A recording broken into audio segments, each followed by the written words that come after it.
Hi everyone, welcome to my channel. My name is Monica Marzak and welcome to Energy Medicine with Monica, where we dive into some nooks and crannies um, to shed light on what's ready to be shifted. And each week we do something a little bit different. Last week I did a guided meditation. This week we're going to be shifting resentment, which is a really big nugget, especially when it gets lodged in the heart. And resentment in the heart creates a body armoring. I feel like I'm just completely shutting down even as I'm saying this. And I would say that it almost, you can eradicates relating our relatedness or interpersonal relationships. It really, really, really sours them. Now, you don't need to take my word for it. What I'm working through here is my intuition. I'm following innate. You can do some research of your own and get onto the web or into books or whatever it is and type in effects of resentment in the heart and in relationships, and then you can see what you can see for yourself. What I'm intuitively feeling is that it creates a body armoring and it eradicates that relatedness with another person. We want to shift that resentment out of the heart. It can create damage to the heart. Resentment anywhere, once it seeps into the body or into a relationship. We're going to deal with relationship here. So we're doing a little bit of matrix work. So you can think of for yourself, I'm going to link this to prefrontal cortex. I'm thinking about my own personal life. And any kind of, I work really, really diligently to look at my resentments so that they don't impact my body and that they're not impacting my relationships. I want as much as possible harmonious relationships with others. Even if that means there's a little bit of conflict to work through, that's going to happen. That's okay. But as long as there's love, communication, some sort of understanding, even if there's not understanding right away, that there's the patience to keep communicating with the other person. Now, I'm not talking about slander or abuse or, aggressive behavior. That's the extreme. And I'm not dealing with that. I'm talking about everyday relationships, whether with your children, your coworkers, your friends, your partner. It could even be, with the person working, the clerk working behind the till. If there's any kind of resentment, notice your thoughts and notice the things that notice your thoughts and the words that come out of your mouth and how you feel within your body. Now, we're going to work this two-tiered. I could feel it sitting in the atrium of the heart, and it feels really, really heavy, and it's creating pressure on the heart, and the heart feels sluggish. So we're going to dump resentment. Oof, we're going to anchor it to the heart so we can grow up to individuate from that resentment. So resentment is resentment, resending the same angry stories, whether they be from your childhood, whether it be from that one thing that your friend said, whether it be what the person cut you off in traffic did. It's resending the same angry information over and over and over. And then what ends up happening is that there could be a body armoring. So you harden to that resentment. You use that resentment that you're thinking of over and over again. It gets compounded with emotions. It turns into feeling. And now it's running through your fascial system, through your neural connectomes, through the neural connectome of your heart, and it affects your digestion. It's really hard. Now, the liver knows what to do with anger. It organizes and plans, and it catalyzes into action. We need this healthy anger to move out this resentment. We're going to anchor it to the heart, this to individuate, to actually grow up. Grow up. Woof, I say that, and I'm not saying this in a mean way. I'm not saying that things didn't happen to you. I'm not saying that your experience is not valid. What I'm saying is that If you're interested in having a different experience with those around you and your aim or your goal or your focus is relating to relatedness with another person so that there can be love and understanding, even if you don't agree, to see another viewpoint and not just dismiss it because it's not the same as yours. I don't agree with everything. It's okay. I don't need to agree with everything. I don't need to agree with the person that's sitting across from me, but I can have respect for their viewpoint.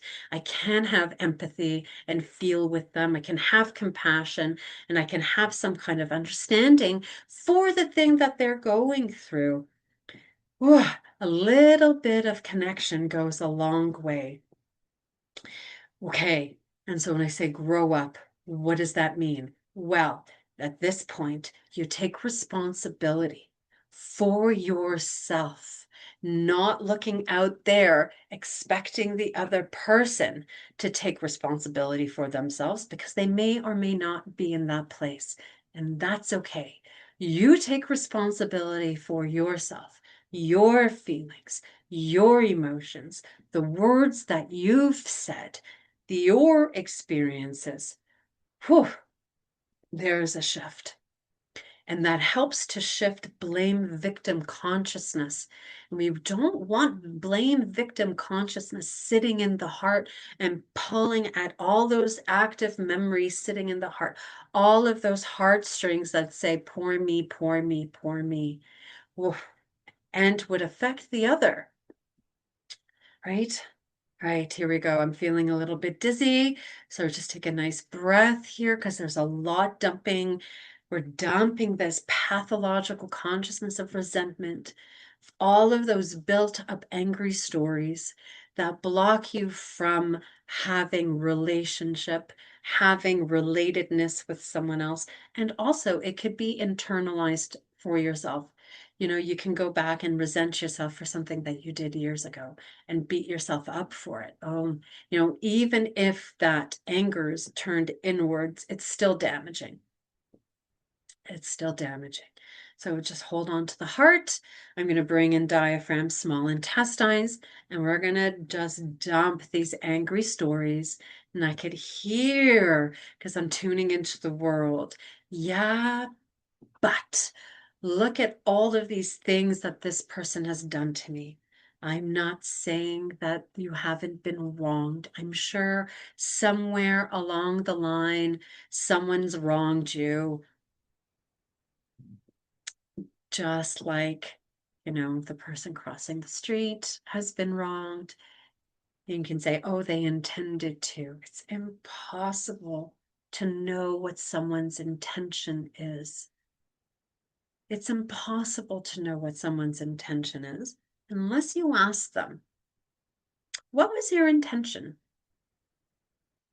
I guarantee 90 to 95% of the time, the words or actions coming out of their mouths was not with the intention to hurt.